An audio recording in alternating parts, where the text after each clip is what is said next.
घरकुल बांधकामासाठी तब्बल मिळणार 1,20,000 रुपये। तर मित्रांनो, हेमंत टेक्निकल व्ही या चॅनलवर आपण नवीन असाल तर चॅनलला लाईक करा, शेअर करा आणि सबस्क्राईब करा।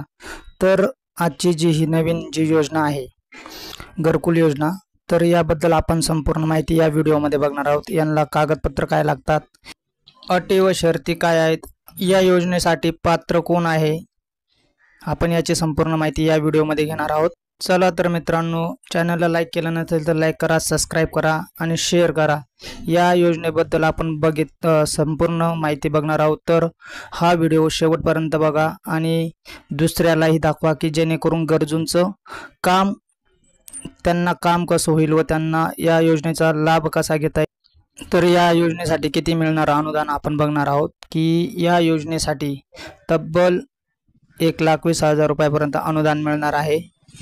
ही योजना यशवंतराव चव्हाण मुक्त वसाहत योजना या योजनेमार्फत राबवली जाते। तर यामध्ये ही योजना इतर मागास बहुजन कल्याण या विभागातर्फे राबवली जाणार आहे आणि या योजनेचा मुख्य उद्देश म्हणजे विमुक्त जाती व भटकत्या जमाती यांचे स्वतःचे घरे उपलब्ध करून देणे आहे।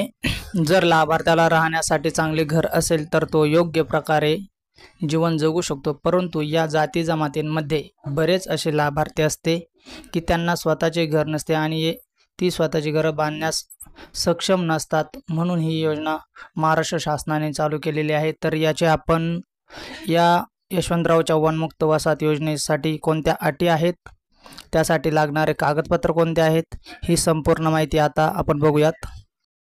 या योजनेचा लाभ घेण्यासाठी काय आहे अटी बघूयात।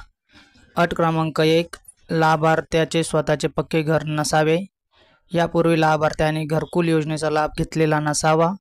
ही योजना एका परिवारातील एकाच व्यक्तीला दिली जाणार आहे।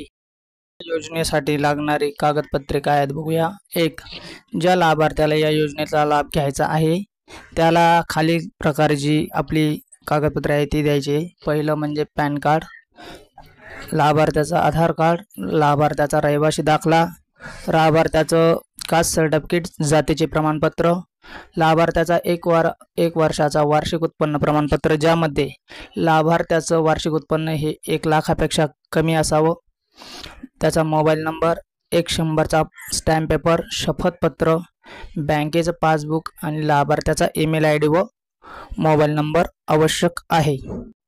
तर आपल्याला अर्ज कोठे सादर करायचा आहे व कशा पद्धतीने सादर करायचा आहे ते बघूया। या योजनेचा लाभ घेण्यासाठी लाभार्थ्याला अर्ज करावा लागणार आहे। हा अर्ज ऑनलाईन पद्धतीने नसून तर ऑफलाईन पद्धतीने आहे। या योजनेसंदर्भात सध्या तरी कुठलाही ऑनलाईन अर्ज चालू नाही आहे। तर आपल्याला अर्ज करताना जिल्ह्याच्या ठिकाणी समाज कल्याण जे असेल त्या कार्यालयामध्ये लाभार्थ्याला भेट द्यावी लागेल आणि त्या ठिकाणी तो अर्ज सादर करावा लागेल ऑफलाईन पद्धतीने। अशा प्रकारे मित्रांनो, या योजनेची माहिती बघितली। व्हिडिओ आवडला असेल तर चॅनलला लाईक करा, सबस्क्राईब करा आणि शेअर करा आणि गरजूंपर्यंत ही व्हिडिओ पोहोचवा। जय श्रीराम।